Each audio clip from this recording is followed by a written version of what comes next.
Hey y'all, this is Tammy with T. Darley Photography. Some of you have a wedding planner and some of you don't. Planner's there from the beginning and she's planning everything for you. She's making the phone calls that y'all really just don't have time to make.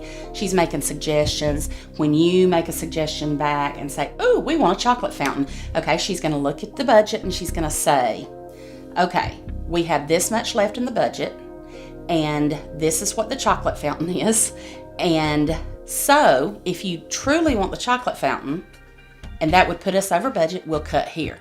Stress-free, she takes care of you, holds your hand the whole way. So she'll save you all of that time and that stress and that headache. And then the day of the wedding, she's your coordinator there for the rehearsal and the day of the wedding.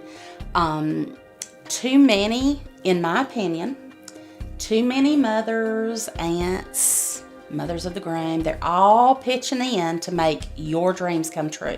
This is a lovely sentiment and a lovely idea until that day when the stress of them trying to get ready, them running around and doing this, the mother's not there when you're going to put your dress on because she's running to go make sure something is taken out of the oven in time and put back in, or putting flowers on the table.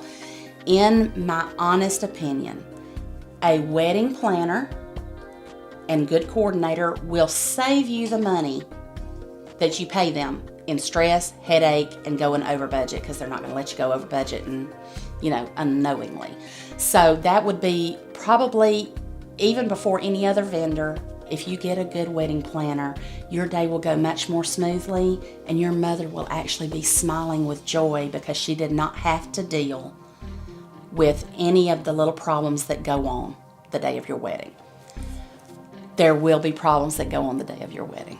Very rarely are you going to have that perfect day that you have in your mind.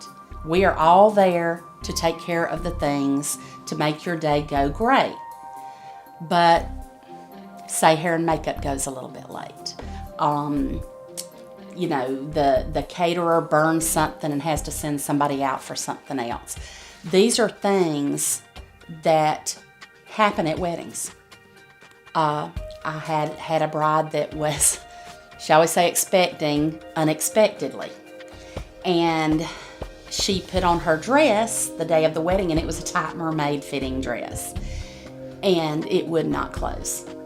There were people already arriving. She had been late in her hair and makeup, and her dress would not close. Luckily, we had some white tulle, and we fixed it. But if that had been something that the mother alone was having to take care of instead of the planner or the coordinator and myself, because sometimes the photographer ends up being the coordinator too. You're welcome. And fix the day. She was able to get married, and the way they had her sewn into the dress, nobody ever knew. If you weren't in the room when that zipper stuck 2 inches up her waist and still had 7 inches to go, if you didn't know that that had happened and had not been in that room, you would have never known it. So it was wonderful. There will be things. There is absolutely no need to stress your mother out more, who has worried from the day she gave birth to you. She has thought about this day. And that's longer than you've thought about it. So she wants her princess, her darling, to have the perfect day. If she's off having to handle problems, when we sit down to have family portraits, we are not going to see happy mom. We're going to see stressed mom who just wants it to be over. That's just a suggestion from someone who has done approximately 250 weddings. Get the planner and the coordinator. Find me on Instagram. You can find me on Facebook, tdarleyphotography.com. I would be really glad to talk to you, and I hope one day maybe we get to meet.